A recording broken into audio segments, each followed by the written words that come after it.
Hola a todos.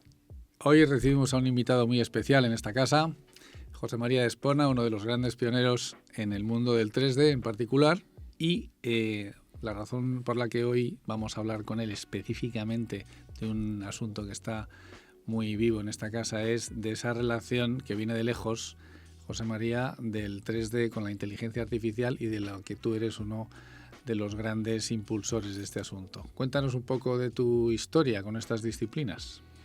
Bueno, solo puedo decir que efectivamente siempre he tenido un interés por hacer imágenes, incluso más que por la ingeniería, por ejemplo, que es mi formación.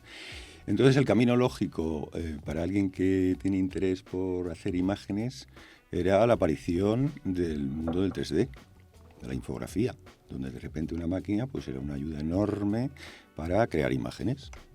El siguiente paso, a partir de ahí, empecé en un departamento de automática con Sebastián Dormido, hace 40 años,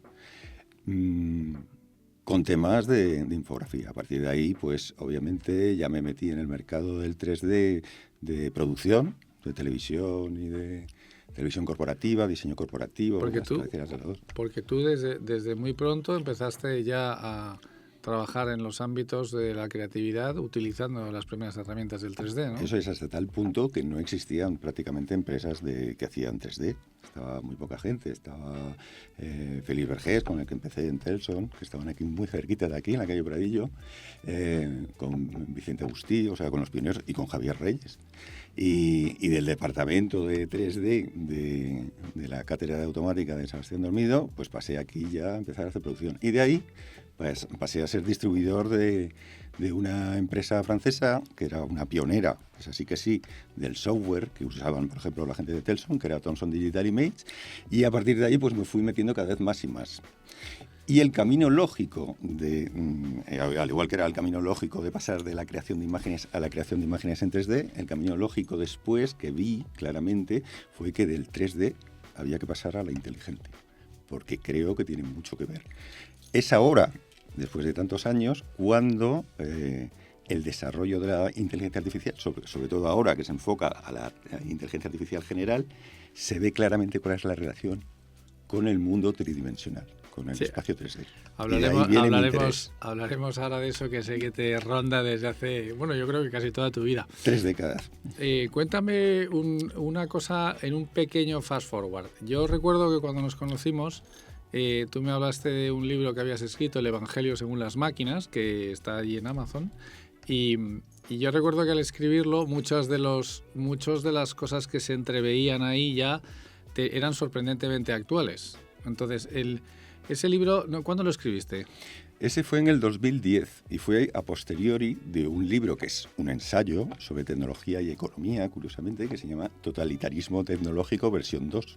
Y esto era como la versión amable del otro libro, porque de hecho tenía amigos que decían, es que es muy denso lo que estás diciendo, y además es muy preocupante, etcétera, etcétera.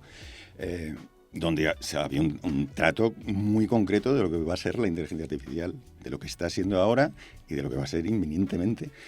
Y la versión amable iba a ser el Evangelio según las máquinas. Tuve la ocurrencia, yo creo que un poco desgraciada, de escribirlo en versículos, porque la idea era hacer de verdad una especie de evangelio, donde incluso las frases estaban numeradas en versículos, con lo cual efectivamente es mucho más corrioso todavía de leer, a pesar de que puede ser interesante, para entender un poco cuáles son los conceptos básicos de lo que entiendo que es la inteligencia vinculada al espacio tridimensional, que el libro, que el ensayo. Están un poquito empatados en dificultad. Los dos son tochos duros. Oye, y por ir un poco a ese tema en el que tú de alguna manera, yo siempre te veo asociado a la trama del 3D y al concepto de la inteligencia, tanto la percepción de nosotros los humanos como la capacidad de manipulación que están empezando a tener las máquinas. Cuéntanos un poco, haznos si te parece, un pequeño histórico de qué crees tú que ha sido la relación del mundo tridimensional con las máquinas y su capacidad de representación y manipulación y hagámoslo hasta el presente. Luego ya hablamos del futuro. Yo creo ¿Por qué siempre he dicho que el 3D tiene mucho que ver con el tema de la inteligencia en general? Tiene mucho que ver porque en realidad he leído muchísimo sobre temas de inteligencia artificial. Yo creo que he llegado a hacer bastantes cursos de sistemas expertos, redes neuronales, etcétera, etcétera. Y hay una dificultad muy grande de definir los conceptos básicos de consciencia y de inteligencia. No hay una buena definición. No hay la definición que digas, creo que es obvia. Yo lo he intentado hacer, he llegado a escribir papers para por ejemplo, para la AAI, ¿no? la Asociación Americana de Inteligencia Artificial. Me los han rechazado. Es muy interesante, pero es que no puede ser tan simple. No puede ser tan simple. ¿Por qué? Porque mis definiciones de lo que es la consciencia y lo que es la inteligencia, que están vinculadas a mi visión del espacio tridimensional, son muy simples. Pero entonces te voy a preguntar si eres capaz de hacerme una propuesta de definición sintética. Puedo, sí, puedo, lo tengo muy clara. Consciencia, por ejemplo, para mí la consciencia claramente es la capacidad de un ente de conocer su posición en un sistema de referencia. En el caso de los seres vivos, los humanos o los animales, es conocer su posición en el espacio físico. En el caso de un ordenador, es conocer su posición en el sistema de referencia cartesiano que tú puedes representar. Ese es un buen sistema de referencia, fiable. ¿Y las dimensiones que no son geométricas? ¿No consideras que pertenezcan al mundo consciente? Lo reduzco todo. De hecho, lo reduzco incluso cuando yo leo papeles sobre 10 dimensiones de la materia, etcétera, etcétera, soy muy escéptico. ¿Por qué? Porque no son sistemas de referencia fiables.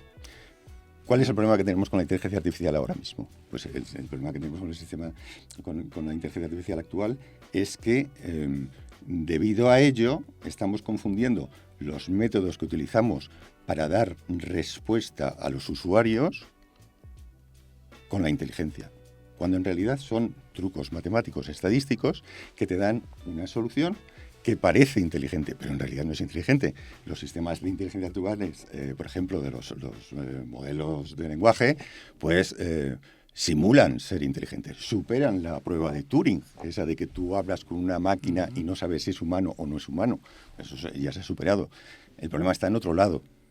Entonces son técnicas, al igual que las redes neuronales, son técnicas que te facilitan el proceso de mucha información y te dan respuestas viables a cosas que le preguntas. Es muy eficaz, es impresionante lo que se está haciendo, pero no es robusto, porque al final te encuentras con el problema de fondo, donde no hay una buena definición de la consciencia y tampoco la hay de la propia inteligencia. Bueno, hoy si te parece, hoy nos vamos a quedar un poco en el mundo, porque yo creo que te lo discutiría mucho, pero eso lo vamos a dejar para otra ocasión. Muy poca gente lo ha aceptado. Yo confío en que los hechos vayan trayendo a este territorio las definiciones. Bueno, pero en todo caso lo que sí que es verdad es que, digamos, los grandes avances en inteligencia artificial en relación con lo que nosotros percibimos como objetos en 2 dimensiones o en 3, su popularización es relativamente reciente, aunque viene de antiguo, pero es verdad que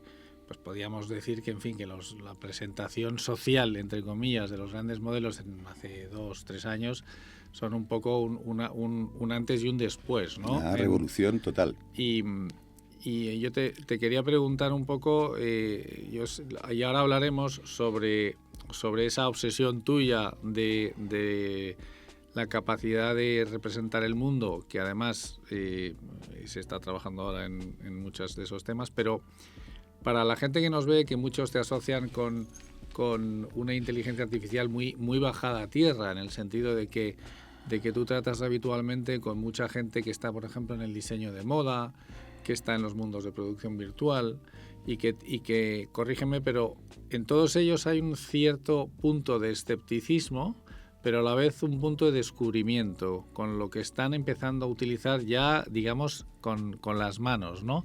Ese mundo, digamos, de más denso y desde luego menos popular, esa explosión que hemos vivido hace 2 o 3 años, tú, desde el punto de vista de tu thinking, ¿qué es lo que te ha cambiado a ti en tu manera de pensar lo que has visto que son capaces de hacer los modelos ahora, manejando imagen fija, móvil y acercándose al mundo del 3D? Bueno, me ha cambiado muchísimo. Por de pronto son herramientas que me han permitido hacer cosas que yo tenía aparcadas. Es decir, yo siempre hablo, yo tengo una agenda de cuando yo tenía 15, 20 años, donde yo apuntaba las ideas visuales que yo iba teniendo. Yo quería siempre crear imágenes. Por ejemplo, a mí la realidad no me interesa demasiado, me interesa el realismo con el cual tú transmites esas ideas tuyas, para que sea comprensible para ti mismo y para las personas que lo ven. Eso estaba abandonado porque efectivamente ya llegaba tarde pues para empezar a pintar al óleo, a hacer esas imágenes. Me lo ha ido facilitando pues la aparición del Photoshop, la aparición de los programas de 3D, etcétera, etcétera, pero seguía siendo una labor titánica. De repente aparecen técnicas que son, para mí, absolutamente revolucionarias, un antes y un después, para producir imágenes de muchísima calidad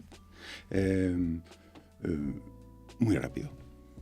Y poderlas acotar y aproximarlas lo más posible a lo que yo hace igual 3 décadas o 4 tenía en mente. Y esto solamente lo podía hacer con las herramientas que han ido apareciendo ahora, después de 4 décadas. Esa es lo que tú siempre dices de que son herramientas estas que te permiten pintar en tiempo real prácticamente, ¿no? Yo creo que alguna vez te lo he comentado, cuál es mi definición. Igual que te he dicho una definición de la consciencia, me falta la de inteligencia. Pero, por ejemplo, el arte, yo siempre lo defino con 3 parámetros. Lo del 3 lo vas a encontrar siempre. Tuve una productora que se llamaba Triple Factor, ¿no? La que ya te puedes imaginar, que siempre he estado con esta obsesión sobre los sistemas de referencia. Y en el caso del arte también tengo mi sistema de referencia. Es donde, en realidad, una obra de arte la define el concepto que tú inventas, el oficio, es decir, tu capacidad técnica para llevar a buen puerto ese concepto que tú has ideado, y la intención estética, es decir, cómo lo planteas para que se siga tu criterio de algo tan subjetivo como el gusto, ¿no? Entonces, esos 3 componentes yo los llego a medir. No sé si puedo adelantar ya que hicimos una exposición que es la primera que yo creo que se hizo. Sí, pero ahora te preguntaré por ella. Te preguntaba un poco por esa terna de la que hablas tú, que siempre me recuerda a una cosa que dice Alan Alda, que dice que en la vida no le puedes contar a nadie más de 3 cosas. Lo único es que se lo tienes que repetir 3 veces y hay que explicarlo de 3 maneras diferentes. 3 o múltiplos de 3, es decir, o sea que creo que cada uno tiene su particular número, pero esto que hablas de intención estética, concepto y oficio, digamos que lo que sí está claro es que en todas las disciplinas con carga estética, desde las bellas artes clásicas hasta las que pueden ser ahora más incipientes, ¿no? O bueno, algunas de ellas ya con mucho recorrido, lo que desde luego no hay es consenso, ¿verdad? No, en absoluto. De hecho, no hay una buena definición. Igual que no hay una buena definición del concepto y de la inteligencia, tampoco hay una buena definición del arte. Entonces, queda en un terreno. Entonces, para mi arte, yo lo mido siempre, yo personalmente, según mi sistema de referencia, lo mido según esos 3 valores. Concepto, oficio y intención estética. ¿Lo mides con números? Lo mido con números, sí. Mi valor, hasta cierto modo, subjetivo. Intento que sea lo más objetivo posible. ¿Dónde es brutal, dónde es el gigantesco cambio de la inteligencia artificial, de los sistemas generativos de imagen que han salido, que a priori no tienen nada que ver con el 3D? En el oficio. Es decir, de repente tenemos un sistema que es capaz, en segundos, con ordenadores que están al otro lado del mundo, con una potencia increíble y con unas bases de datos increíbles y con unos entrenamientos increíbles, darte unas imágenes de una calidad fabulosa. Ese es un viejo mantra tuyo, la calidad de la imagen, ¿no? Pues siempre que te escucho pienso que mucha gente que se acerca a los ámbitos estéticos no tiene o tarda un tiempo en llegar, sobre todo en los ámbitos digitales, tarda un tiempo en llegar a reconocer un poco la importancia de la calidad, de la resolución, de cómo llevar lo digital a lo físico. Ese también es un viejo tema tuyo, ¿no? Sí, lo que pasa es que eso también se ha resuelto. Uno de los grandes problemas que había es que la inteligencia artificial al principio solamente hacía imágenes de... Vamos, cuando hablamos de al principio estamos hablando de hace 3 años. Es que no nos damos cuenta de la velocidad que están yendo las cosas. Eran imágenes de 512 píxeles. Eso es pobrísimo. Era menos que la televisión del formato PAL, 762 por 576. Bueno, pues era menos que eso. Es decir, no era ni emitible por televisión, por una televisión antigua. Eso también ha cambiado, porque no solamente hay programas que te generan, ya con una calidad respetable, imágenes finales con unos acabados buenos, sino que además hay otros sistemas de inteligencia artificial que sobre los sistemas generativos de imagen en general son capaces de analizar las texturas que tú generas con esa imagen, con lo cual puedes hacer resoluciones infinitas. Entonces, esta es una de las cosas que yo enseño de lo primerito a mis alumnos.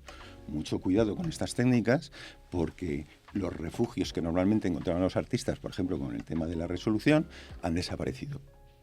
Con lo cual, puedes encontrar con una metodología de trabajo, igual no hay una sola herramienta que te permite hacer todo para que tú tengas un acabado que sea competitivo, por ejemplo, en un mercado gráfico. Pero una concatenación de ese tipo de herramientas usadas de una forma determinada te va a dar más calidad que cualquier persona, que cualquier artista que esté trabajando ahora mismo en ese medio. Respetando la intención estética, como la llamas tú. Uh-huh. ¿O no? Sí, respetando. Eso también hay que aprenderlo. Vamos a ver. Uno de los conceptos que hay que están viciando más el tema de la inteligencia artificial es el hecho de que es muy sencillo, a priori. Parece que es muy sencillo, pero pasa como con el fútbol. A mí no me gusta el fútbol, yo desconozco el fútbol, he jugado muy poco al fútbol. Y en principio, el principio de uso es muy sencillo, es dar patatas a un balón. Todos sabemos que la complejidad para obtener objetivos y marcar goles es extremadamente compleja, dependiendo del sistema de referencia donde juegues. En el caso de la inteligencia artificial, a priori uno puede pensar que es muy sencillo utilizarlo porque la máquina te va a crear todo el trabajo. Tú puedes pedir, eso es, de hecho es una de las primeras cosas que yo enseño a los alumnos, es pídele que haga una imagen. Pídele al ordenador que haga una imagen. Y ese va a ser tu punto de partida para que veas hasta qué punto estás equivocado de que el ordenador lo hace todo por ti. Eso es, o sea, tu equivalencia a la que propones es que una persona con un prompt es como un niño con un balón, ¿no? Sí, incluso sin prompt, porque nosotros estamos en una situación en la que tú le vas a decir al ordenador que juega al fútbol, sin darle especificaciones, sin decir cuál es el objetivo, sin decirte cuál es el equipo contrario. Tú puedes hacer eso con el ordenador. Y sin necesidad de imaginarlo, ¿no? Sí, sin ninguna necesidad. Tú le dejas todo el peso a la máquina. Entonces, efectivamente, la máquina además te va a responder, porque este tipo de sistemas es tremendo, porque yo no me he encontrado todavía con una situación en la que ni ChatGPT, ni Midjourney, ni ningún tipo de programas de estos te diga, uy, perdona, pero es que no tengo ni idea, lo siento, no sé qué darte. No, son contestones. Siempre te van a dar una respuesta. Y no se callan, ¿verdad? Y si les pones especificaciones para que la respuesta sea, por ejemplo, de una longitud determinada, igual cuando le pides una respuesta corta, dame en una frase el resumen de una obra, ¿vale? Pero, por ejemplo, le puedes pedir también que una obra, por ejemplo, una fábula de Esopo, dame un texto de 1000 páginas sobre la fábula de Esopo. Y te lo va a dar completamente erróneo, porque va a empezar a alucinar, que es el término técnico que se utiliza cuando tú pides a un ordenador, a un sistema de inteligencia artificial, algo que es absurdo. Y eso también hay que enseñarlo, hay que tener mucho cuidado. Hay que tener cuidado, por ejemplo, también que la intención estética, porque, por ejemplo, en un artista no se vea modificada por la intención estética de la máquina, que está preprogramada en todos los sistemas. Y eso forma parte también de la formación. Digamos, por no decir nombres, pero esos pintores que están a lo mejor 4 meses pintando un cuadro, pueden defender de alguna manera que tienen, sobre todo y más en los cuadros realistas, pues pueden defender que tienen, digamos, una intención, que tienen un concepto y una intención por utilizar tu lenguaje, digamos, ya prefijado, y que los 4 meses que le quedan por delante es más bien oficio, ¿no? Entonces es básicamente oficio. Es básicamente sencillo. Y no todo el pasa mundo nada. bueno, no todo el mundo opina lo mismo, pero en todo caso sí que es verdad que desde que se construye una imagen hasta que se llega, es verdad que es discutible. A ti tu amor por la velocidad, entiendo que es que ves productivo el hecho de que según se te ocurran las imágenes puedas generarlas y puedas también conversar sobre esas imágenes para generar otras, ¿no? Puedo descartar, puedo perfilar exactamente lo que quiero, lo que se ajuste más a mi intención estética. En el caso de los pintores hiperrealistas, esto no va a acabar tampoco con ellos. La fotografía es obvio que no ha acabado con los pintores hiperrealistas. De hecho, tardaron 60 años en aparecer los pintores hiperrealistas en Estados Unidos. Antonio López es de esa época, Eduardo Naranjo, Cristóbal Toral. Yo he conocido a Cristóbal Toral menos, pero por ejemplo a Eduardo Naranjo sí, y Antonio López, pues he coincidido con él varias veces. Y han sido mi fuente de inspiración al principio. Bueno, ninguna y esto no va a acabar con ello tampoco. Sí, ninguna tecnología mata a ningún tipo de arte al final, ¿no? No, ocurre con la ópera. La ópera, el vídeo o los discos o incluso el mundo digital o la inteligencia artificial de audio está acabando con la ópera. No. ¿Por qué? Porque hay otros elementos que participan, que es la experiencia. En el caso de un pintor hiperrealista, ya digo que a mí, por ejemplo, la realidad me interesa menos. Por eso no me ha interesado, por ejemplo, la fotografía. Pero tampoco me ha interesado la pintura hiperrealista. Yo incluso en los dibujos que eran muy realistas que yo hacía de jovencillo, pues eran elementos realistas, pero no eran la realidad. Eran siempre elementos que yo ponía como concepto para aportar algo en el mensaje que yo ponía distribuido en el dibujo con una intención estética determinada. Eso no va a acabar, va a seguir. Lo que pasa es que en este caso, a mí a nivel práctico, a mí me ha solucionado una gigantesca papeleta, y es dar vía a conceptos que yo tenía abandonados por un problema de tiempo. Y de repente la inteligencia artificial me he dado cuenta que me permite plantear para mí mismo cosas que había abandonado. ¿Y para el mercado es exactamente igual, o sea, que puedas darle distintas opciones muy rápido, por ejemplo, a un cliente. Esto es importante. ¿Y cómo vamos a gestionar la hiperproducción? Pues lo primero, hay que educar a la gente para que no la muestre toda. El proceso que han aprendido, por ejemplo, los fotógrafos, ha pasado igual con la fotografía, donde apretar un botón. Antes, ser fotógrafo era una cosa muy complicada. Tenías que buscar y ser escritor los también. sustratos. Y ser escritor exactamente igual. Tenías los sustratos, y de repente nos encontramos con un móvil que casi te fuerza a hacer bien las fotos. Ya es difícil hacer bien una foto con un móvil. ¿Por qué? Porque lleva un montón de programas, de ajustes de resolución, de anulación del motion blur, del movimiento. Te estás robando oficio, ¿no? Te estás robando todo el oficio. O sea, tendrías que quitar un montón de funciones que están por defecto en la máquina para hacer fotografías de tipo artesanal. Yo creo que no puedes.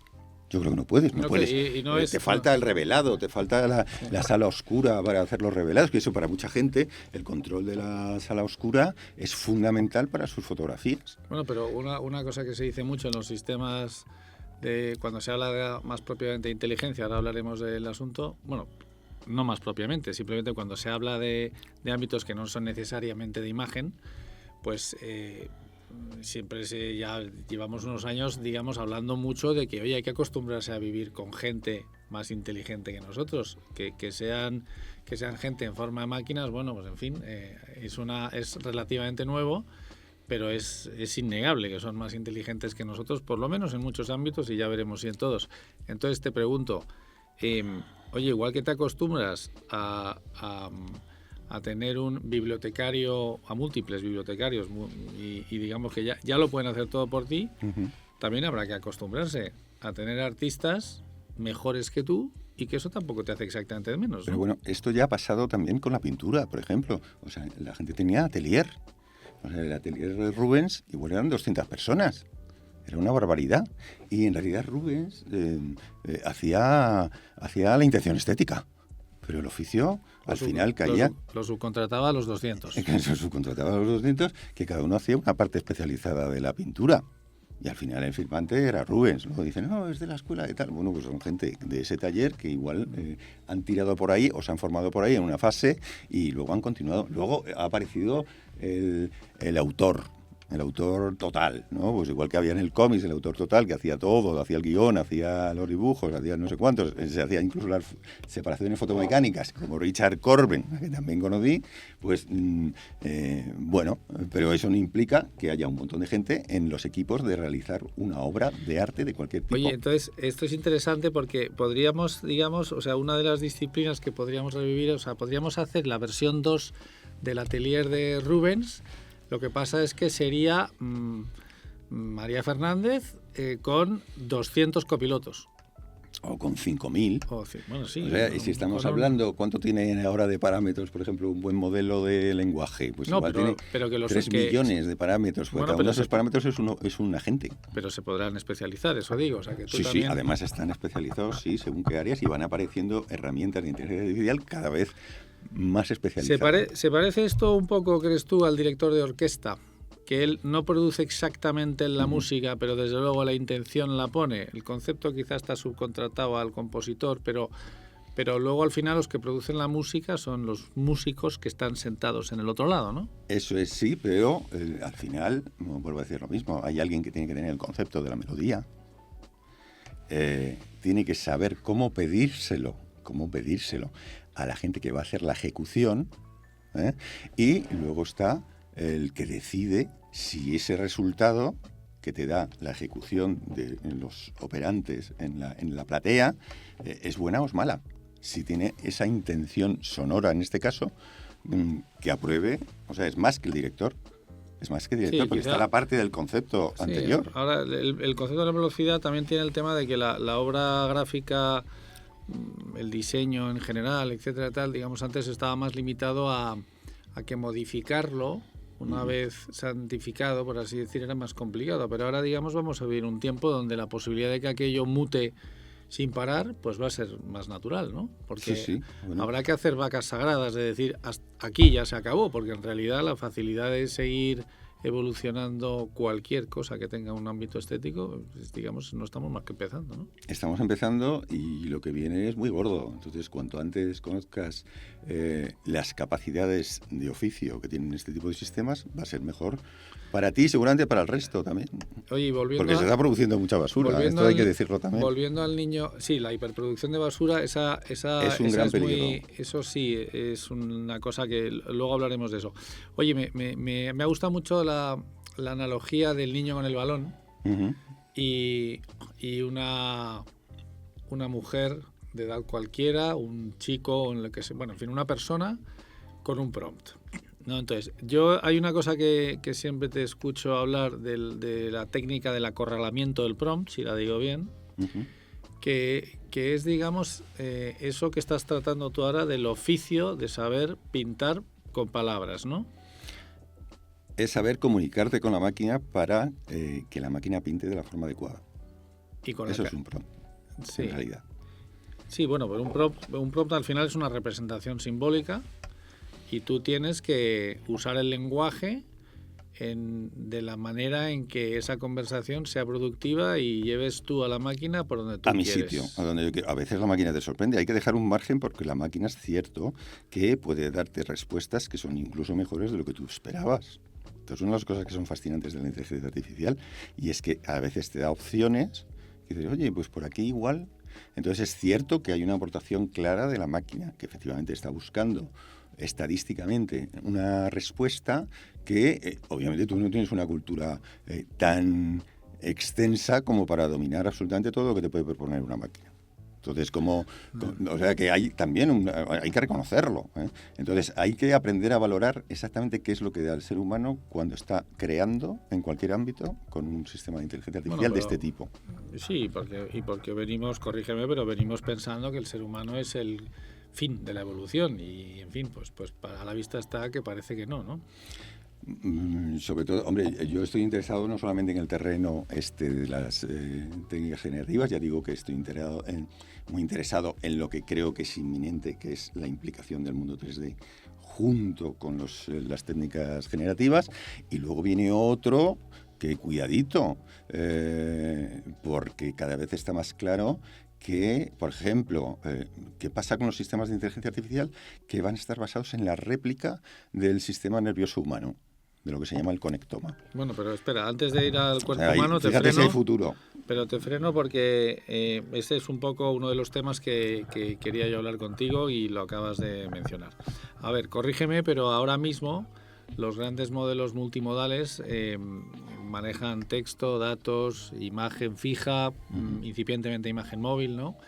Y el mundo del 3D es ese tapao que está ahí esperando. En la propia industria del 3D hay escepticismo sobre el asunto, pero en este último año hemos oído hablar del lanzamiento de los grandes Large World Models, como los llaman, que ya aspiran a poder modelar el mundo en 3D, ¿no? Por ejemplo, sí, igual que están apareciendo, de hecho ya hay herramientas para hacer muchas de las fases que normalmente hacías con programas de 3D, con el 3D Studio Max, con el Unreal, con cualquiera de ellos, con el Blender. Bueno, pues hay programas que te automatizan, por ejemplo, el modelado, que te automatizan la animación, muchísimo. Entonces, se va metiendo versiones especializadas y cuando ya hablamos, por ejemplo, de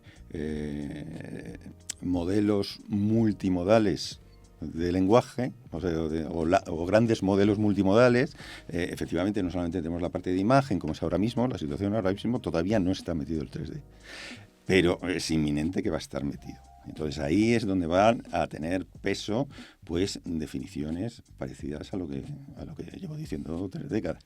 Y por ahí van a ir.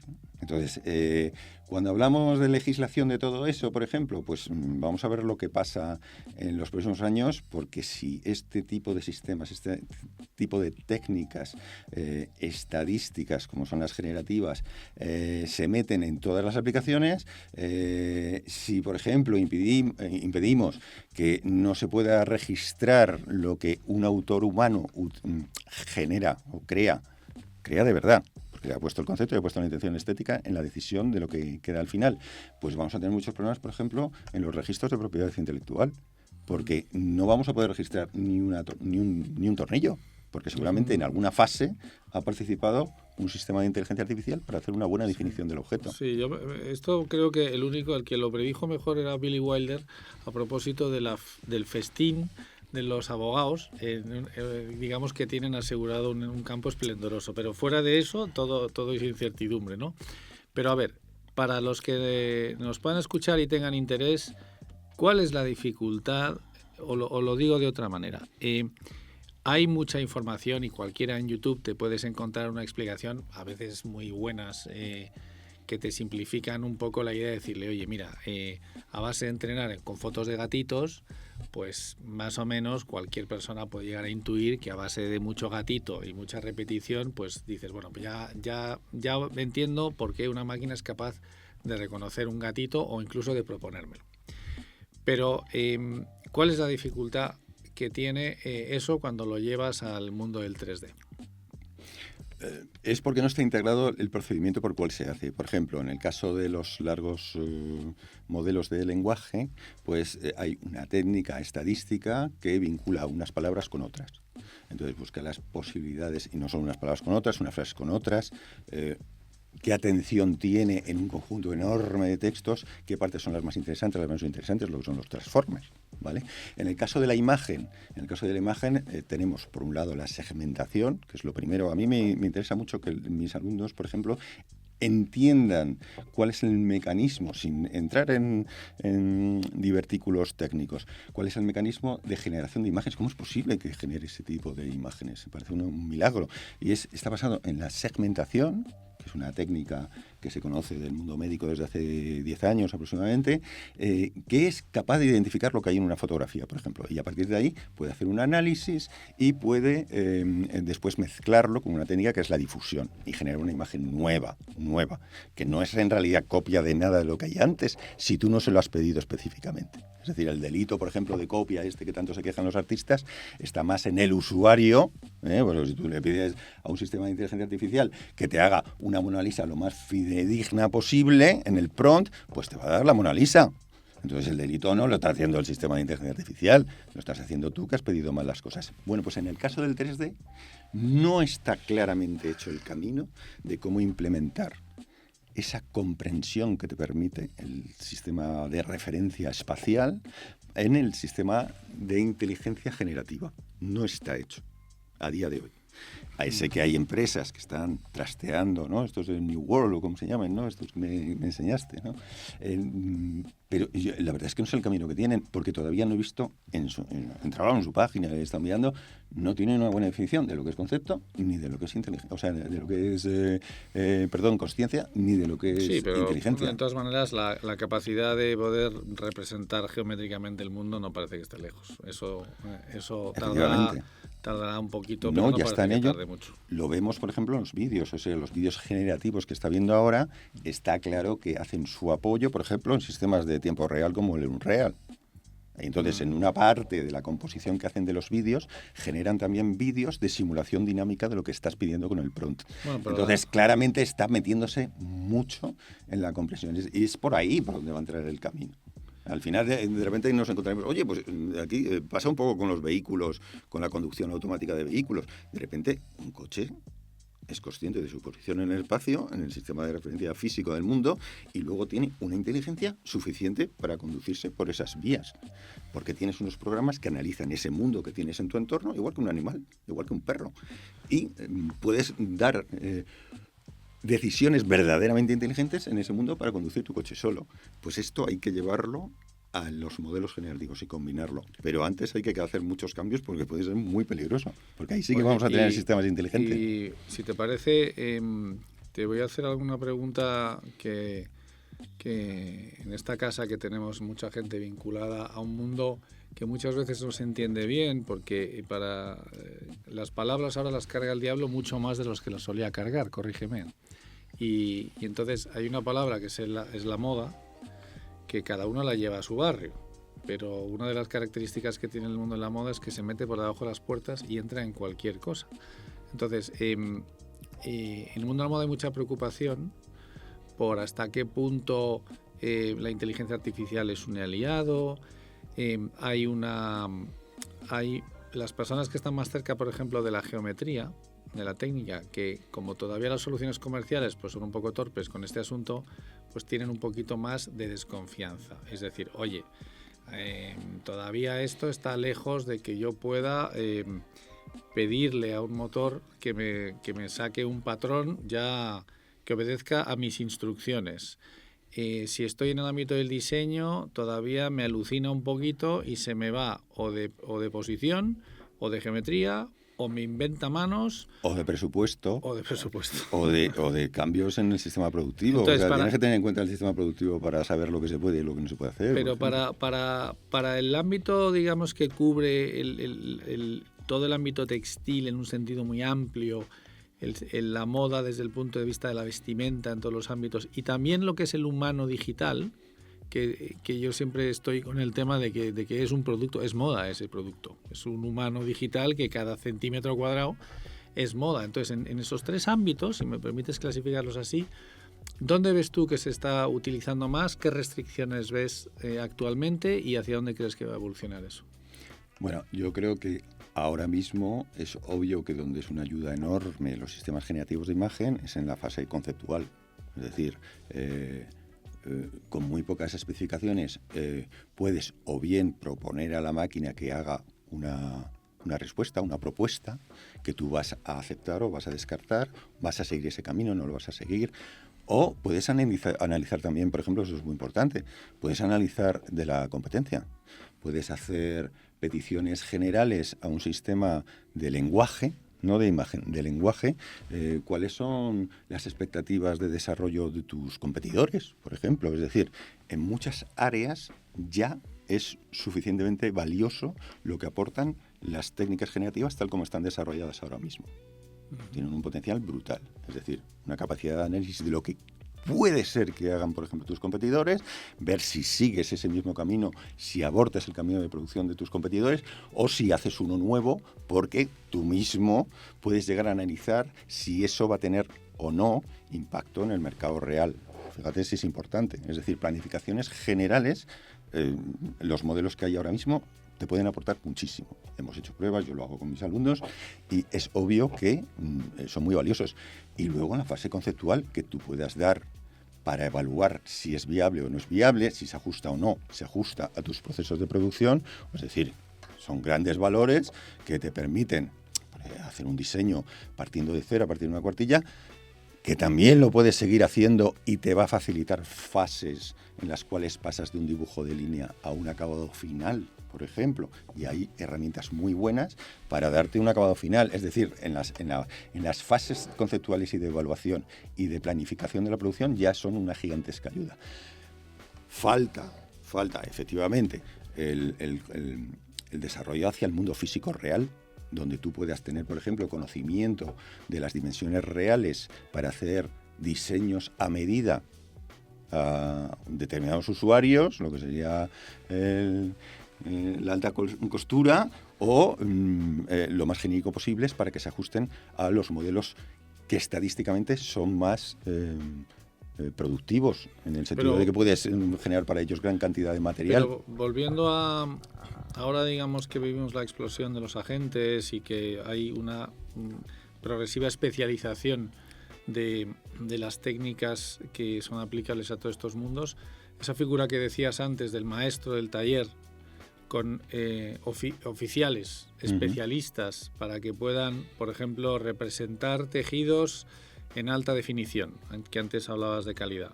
Eso ya se puede hacer, ¿no?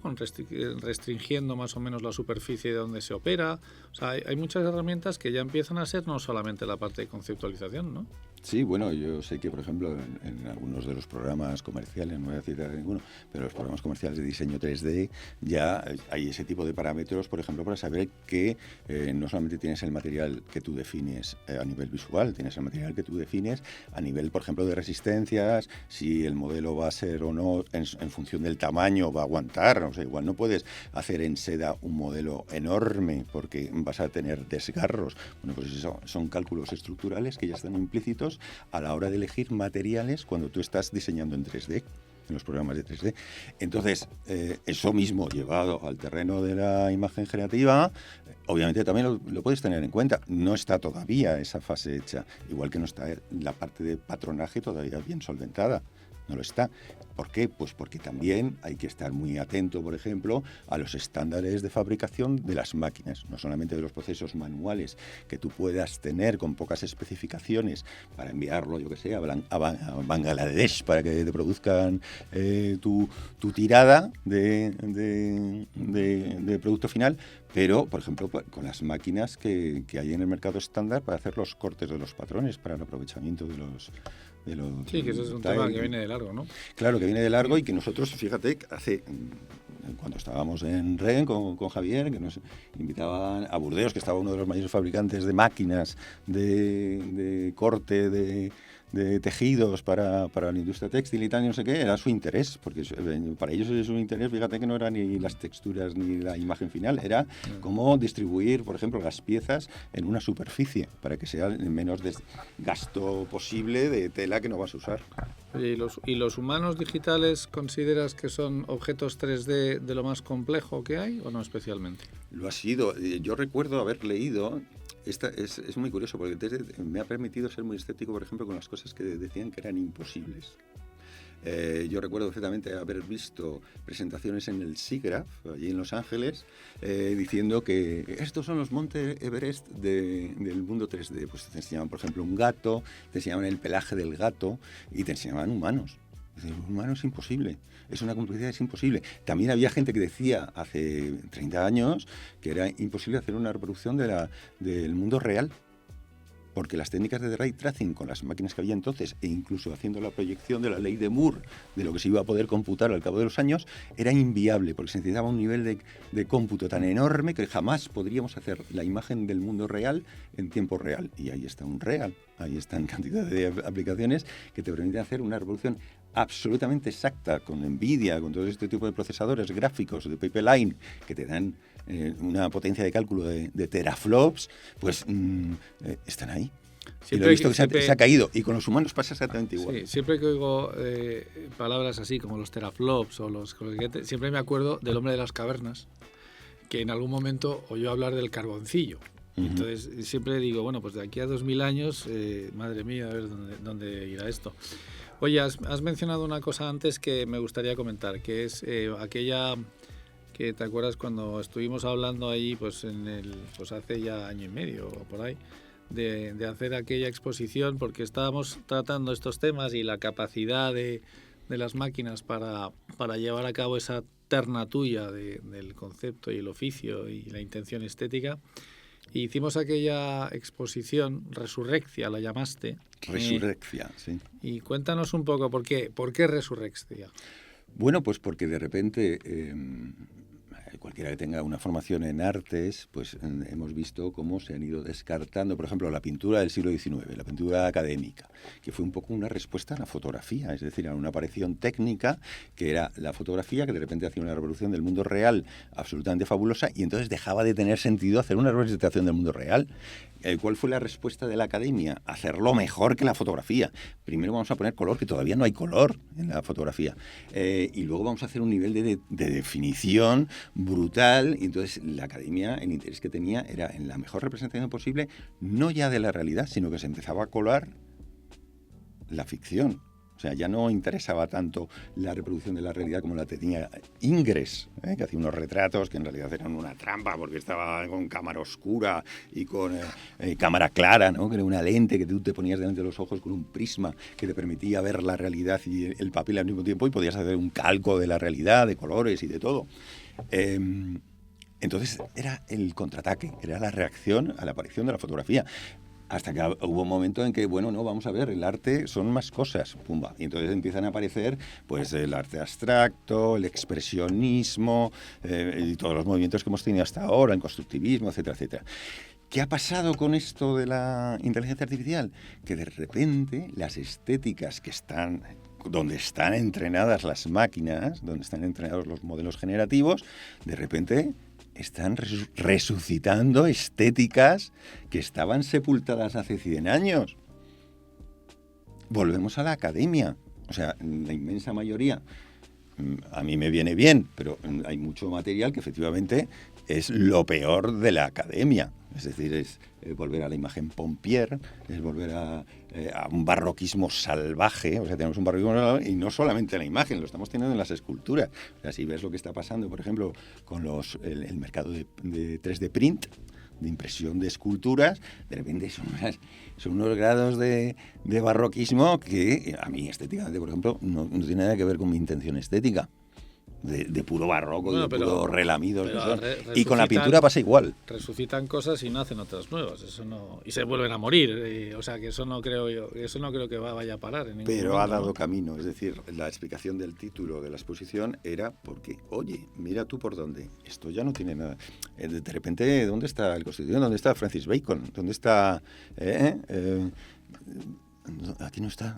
Aquí no está, salvo que se lo pidas, que se lo puedes pedir y también te lo da, ¿eh? Y cuéntanos, y entonces, ¿qué? Porque yo recuerdo que hablábamos y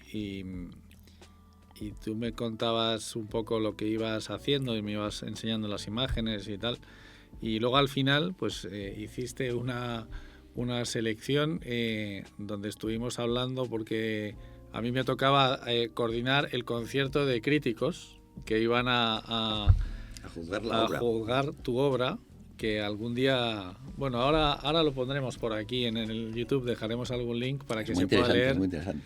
Que a lo mejor en algún momento habría que hacer la inversa, es decir, generar obra escrita a base de imagen. Hay un buen amigo al que le estoy empezando a decir, oye, pues deberíamos hacer un camino inverso, a ver qué nos devuelve la máquina cuando el lenguaje de entrada es gráfico, generado por un humano. Entonces, pero bueno, dame un poco ¿qué sensación te quedó de aquel ejercicio de preparar una exposición donde mezclabas muchas temáticas, pero al final escogiste una, ya sabes cuál es mi preferida, pero cuéntanos un poco, ¿cómo fue aquella experiencia por tu lado de la generación de aquellas imágenes que expusimos ahí en diciembre del 23, creo que fue? Es decir, y también tiene parte en lo del peso, del nombre y de la exposición, que dije de Resurrección, porque esa serie, yo ya había hecho varias series en función también de las capacidades de los sistemas generativos. Es decir, en estos 3 años, las capacidades de los sistemas generativos también han crecido. Eran muy malos al principio, o sea, el primer DALL-E y tal, y sin embargo tengo series que me funcionaban bien. Entonces yo adaptaba mis conceptos a las capacidades buenas de los sistemas generativos que habían entonces. Cuando se plantea la exposición, yo estaba metido ya en, por ejemplo, en la versión 3 de DALL-E, por ejemplo, y esa me ha permitido hacer muchas ideas que tenían un ambiente decimonónico. Por eso tienen también esto de academia que yo te digo que lo había resucitado. Entonces, imágenes que están claramente, podían ser perfectamente de pintores de la academia del siglo XIX, podían ser, por ejemplo, de Eduardo Naranjo, que tengo cuadros deliberadamente intentando ir por la línea estética de Eduardo Naranjo, o de Cristóbal Toral, o del propio Antonio López, y ahí también aprendías los límites de censura que hay en las... Eso quiere decir que si ahora revisitaras esa exposición, Ajá. ¿tirarías de herramientas con mejor oficio, pero respetarías concepto e intención? ¿O lo revisitarías del todo? No volvería a hacer esas imágenes, porque creo que están ya completas. Tampoco podrías, ¿no? Porque efectivamente los propios sistemas generativos, esto mucha gente no lo sabe y hay que aprenderlo, funcionan con semillas en un momento determinado de tiempo. Es decir, el mismo prompt ya no te va a generar las mismas imágenes, primero porque las va a empezar a hacer a partir de un punto que va a ser aleatorio y que va a ser distinto, y además la información que el propio sistema generativo ha metido en su entrenamiento son distintas, porque ha seguido recopilando información. Que esto también, cuidado, porque esto también va a traer problemas más adelante. Sí, pues no, o sea, salvo que esté acorraladísimo, en general. Sí, lo puedes forzar, puedes hacer algo forzar. parecido, pero esas imágenes en concreto, si a mí, yo normalmente con todas las imágenes que genero y que después divulgo, como por ejemplo en las redes sociales, etcétera, etcétera, nunca las pongo inmediatamente de hacerlas. Siempre dejo un tiempo para ver si siguen valiendo al cabo de meses. Como las fotografías reveladas, ¿no? Lentamente. Eso es, ¿no? Entonces tú las dejas y dices, bueno, esto parece que está bien, tal, no sé qué, y no las publico. Yo en realidad tengo decenas de miles de imágenes que he generado con y entonces hay muchas que he descartado. Ha habido algunas que he borrado incluso del Instagram, pero digo, esto en realidad no es mi intención estética, esto es más de la máquina que mío. Nuestro trabajo va a ser más descartar que producir en algún momento. Yo creo que son las dos cosas. Está por un lado el concepto que yo creo que es muy difícil que la máquina te lo dé. Tú se lo puedes pedir a la máquina que lo haga por ti. Tú le puedes decir, oye, hazme imágenes bonitas. Ya te digo de antemano qué va a hacer. Va a hacer paisajes, que es lo menos conflictivo judicialmente para el sistema. Entonces te va a generar paisajes que son universalmente en cualquier cultura aceptados como bonitos, claro, un bosque, un valle. La baja conflictividad es como cuando, por ejemplo, cuando hace unos días ha habido un anuncio muy mundial, por así decir, de que determinada empresa quería comprar una de las grandes, etcétera, tal. Y la otra ha dicho no por ahora. Probábamos y bueno, en fin, surgió enseguida ya sabes que la novia la hizo también él. Sí, la cosa es que enseguida el sistema decía que justo de eso no sabía nada.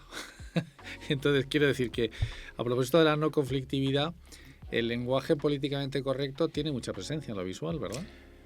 Mucha presencia en lo visual y mucha presencia en la inteligencia artificial. Y esto es un gran problema. Mira, en el primer libro que yo hice, sobre inteligencia artificial, que era el de totalitarismo tecnológico, decía que uno de los grandes problemas que van a venir en el momento que haya de verdad una inteligencia artificial inteligente y autoconsciente, que la habrá, el problema eran los conceptos abstractos.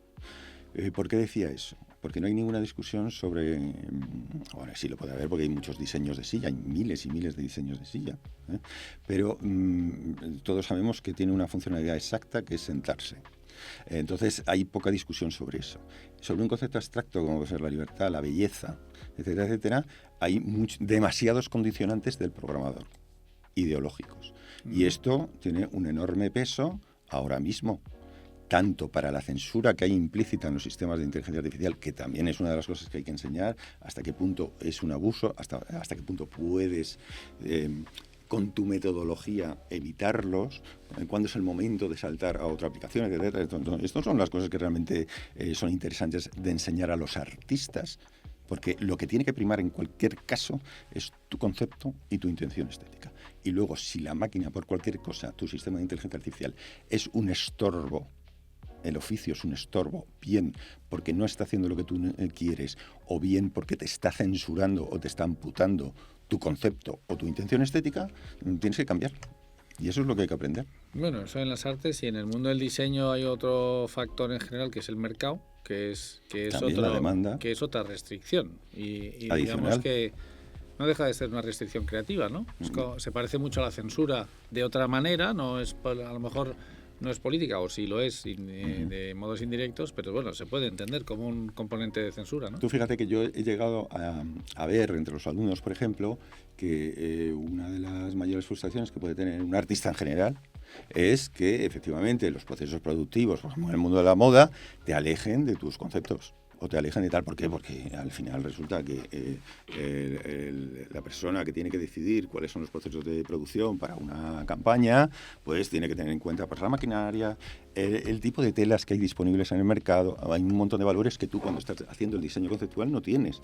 Entonces, ¿dónde te puede ayudar la inteligencia artificial? Primero, en poder atender lo que tu cliente o tu jefe en una empresa, etcétera, te está demandando, porque tú vas a adaptar lo que te está pidiendo a tu prompt y en la medida de lo posible vas a meter la parte de concepto que tú crees que es bueno que esté. Fíjate si es buena ayuda, porque te va a quitar una gran parte de la frustración, que es diseñar a ciegas un concepto que a ti te gusta y que te lo rechacen y no sabes por qué, porque tampoco te lo van a contar. O sea, vas a llegar a la mesa de una reunión donde vas a enseñar tus diseños y lo van a decir, oye, porque lo habría descartado si es lo más bonito de todo. Sí, pero es que es imposible producirlo. Todas esas cosas con la inteligencia artificial te van a eliminar mucha frustración, porque, hombre, quieras o no, yo he hecho un prompt que lo he intentado adaptar lo más posible a mi concepto o a mi intención estética y, bueno, lo han rechazado. Bueno, pero tengo mucho más que he hecho por esa línea. Alguno valdrá.